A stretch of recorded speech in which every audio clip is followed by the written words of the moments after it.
масел. Вот берет камеру наблюдения. И масло. Масло. Вы обвинялись в хранении Чуваки. незапрещенных вещей. А чё я сразу-то? Это все идея Бейонсе.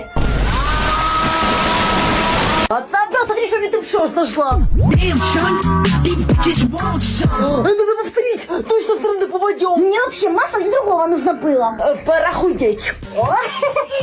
Беговая дорожка дома. Вы обвиняетесь во снег, а там тюрьмы. А, фух. Без мужчин нет. Нет, пожалуйста, ну хотя бы одного, ну пожалуйста, ну хотя бы... Это будет моим последним словом. Проседайте. Воу-воу-воу.